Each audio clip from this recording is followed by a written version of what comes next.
1996 Nissan 240 SX, codename Zanky. This is a 200,000 mile 96 Nissan 240 SX.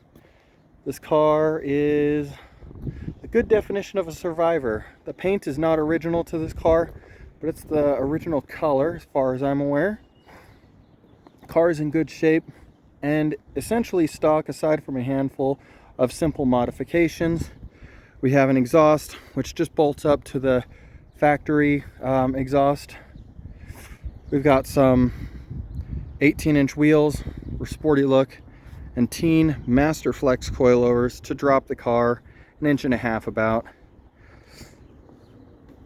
We've got tow arms in the rear to get the alignment correct, aftermarket stereo, and a cold air intake from AEM.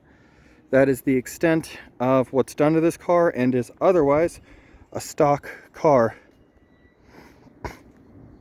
This car was fully loaded with every option aside from leather, which I don't mind because leather's cracking on cars of this vintage. So better off with cloth, and the cloth seats on these are very supportive, so nice and sporty. Go ahead and got a ton of keys in my pocket here. There we go. Open it up. We have a frameless window, bucket seats with adjustable lumbar, center console. We go ahead and sit in the car here.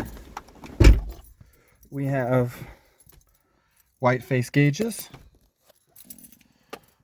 just standard gauges. It would have been ideal to have maybe oil pressure and an analog temperature gauge. That's basically a dummy gauge, so when the car is up to temp, it's there, and when it's not up to temperature, it just says it's cold.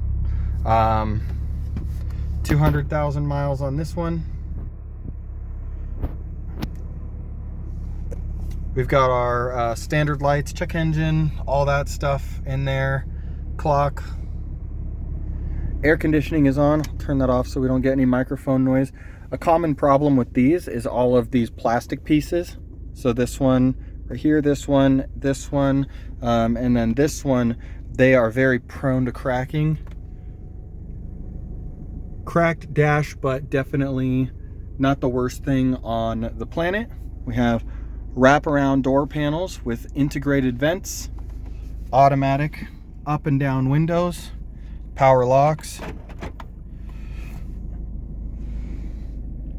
A lot of these will get cracking up here. That's really common. Happens in some of the other Nissans of this vintage. This is an auxiliary cord. We have our original 240 SX floor mats. Tweeters in the pillars. Sunroof.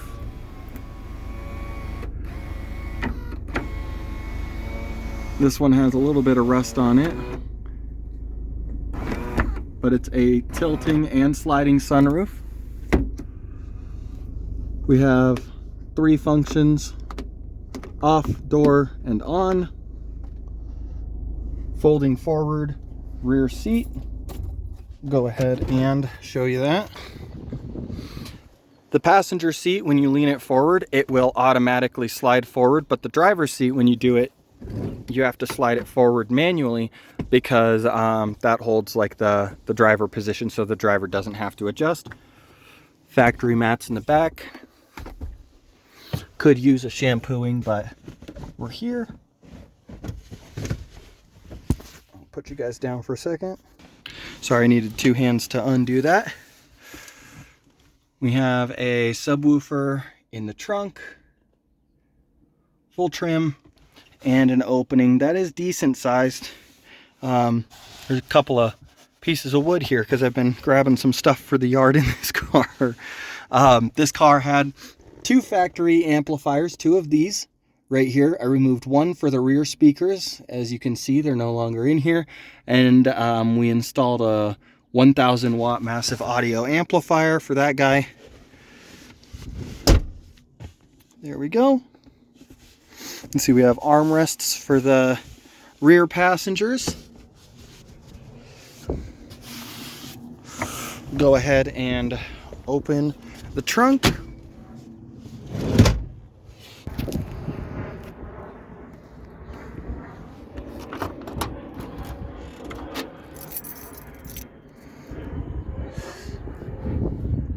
Storage down there, not necessarily storage, but there's a cover there that I guess is missing.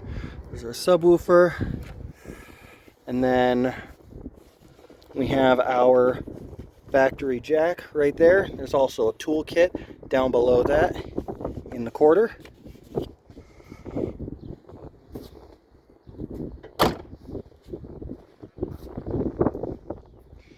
Great looking car. Best looking car I've ever owned, I think, in my opinion. Factory rear discs. This is a sports car.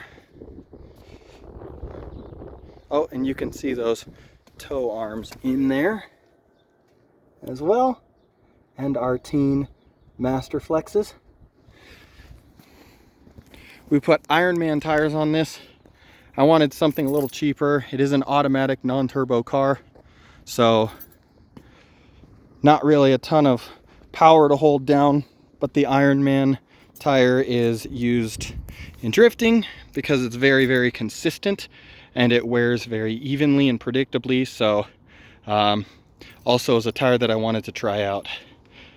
So we'll go ahead and start this up, see how it sounds.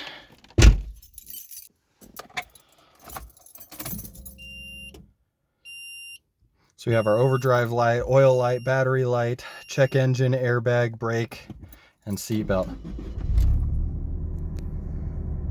So we're up to temperature here. We'll go ahead and crack the window so we can hear the engine.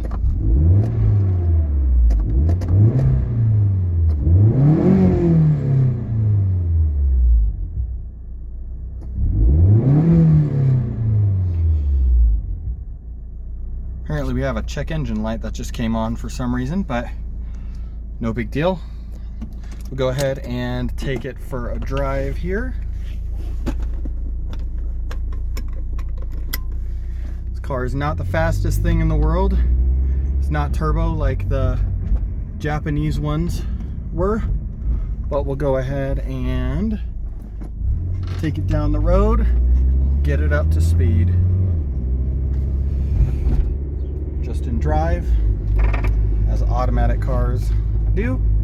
We also have cruise control, dimmable lights, intermittent wipers on this, fog lights from the factory, turn signal high beams right here, standard placement, and dimmers for the dash lights.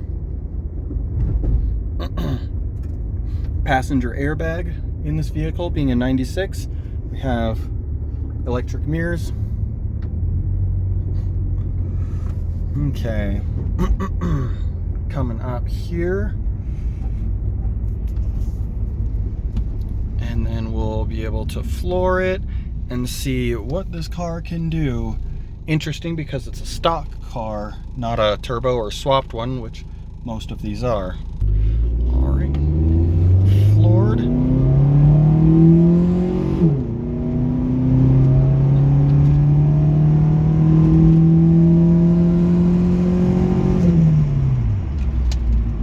Brakes work pretty good. This is a sporty car. This car handles very well. It's very predictable and balanced.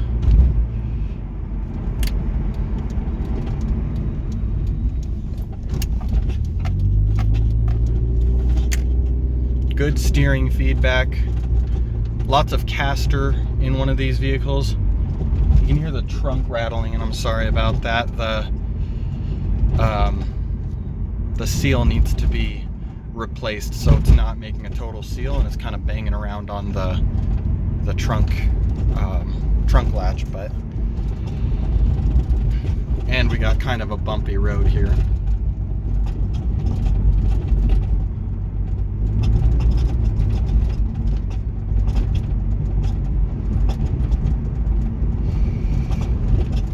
And we'll see if we can get some intake noise coming into this neighborhood here. Not gonna go too crazy. Oh, there's a garbage truck.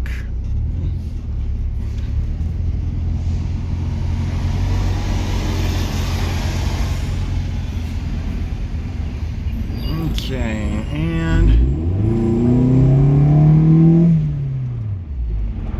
good sounding engine.